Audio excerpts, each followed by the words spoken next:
அட்வைஸா எடுத்துக்க வேண்டாம், மறுபடியும் அட்வைஸ் எடுத்துக்க வேண்டாம்.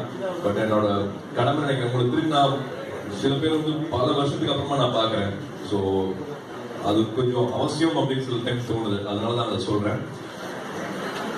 சூர்யா ஃபேன்ஸ்ல மட்டும் உங்க அடையாளம் இருக்கக்கூடாது. ஒவ்வொருத்தவங்களுக்கும் ஒரு ஒரு தொழில், உங்களுக்கு எதுல ஆர்வம் இருக்கோ, பயங்கரமான ஒரு இன்ட்ரெஸ்ட் இருக்கும், எந்த தொழில வந்து உங்களுக்கு அளவு கடந்த ஆர்வம் இருக்கோ, ஆசை இருக்கோ, அதுல தயவு செஞ்சு உங்களோட எல்லா எனர்ஜியும் அதுக்குள்ள போடுங்க.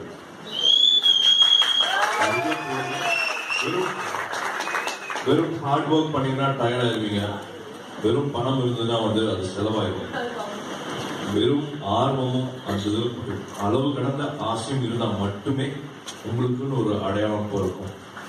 அப்படிதான் நான் உங்களை பார்க்க விரும்புறேன். வெறும் சூர்யா ஃபேன்ஸா மட்டும் கிடையாது.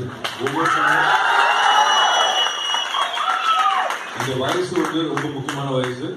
நான் அடிக்கடி சொல்றேன், திருப்பி ரிப்பீட் பண்ற விஷயம் தான்.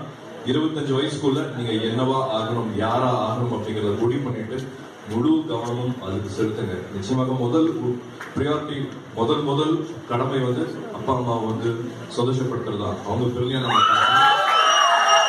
எந்த இடத்துக்கு போனாலும், எந்த வயசானாலும் அப்பா அம்மா முக்கியம். அவங்க சந்தோஷமா இருக்காங்களான்ட்டு திரும்பி பார்த்துட்டே இருங்க. அவங்களை கவனிச்சுட்டே இருங்க. அவங்களுக்கு என்ன தேவைப்படுது, அவங்க நம்ம கிட்ட என்ன எதிர்பார்க்கறாங்க அப்படிங்கிறத கவனமா ஒரு கண்ணு ஒரு மனசு வந்து அவங்க மேல இருந்துட்டே இருக்கணும். நீங்க எவ்வளவு பிஸியா இருந்தாலும் சரி, என்ன வேலை பண்ணாலும் அவங்களுக்கு என்ன தெரிஞ்சுட்டே இருக்கணும். ஃபேமிலி நிச்சயமாக முக்கியம். கல்யாணம் ஆனவங்க, ஒய்ஃபு, குழந்தைங்க, அவங்க கூட ஸ்பெண்ட் பண்ற நேரம் ரொம்ப ரொம்ப முக்கியம். குடும்பம் அல்லாது உங்களோட துணைவி கிட்ட, உங்களோட மனைவி கிட்ட நீங்க தனியா ஸ்பெண்ட் பண்ற அழகா பேசுற நேரம் வந்து அவசியம், ரொம்ப ரொம்ப அவசியம். அவங்க புரிஞ்சுப்பாங்க, பார்த்துப்பாங்க, அவங்களுக்கு தெரியும் நான் எவ்வளவு பிஸியா இருக்கேங்கிறது.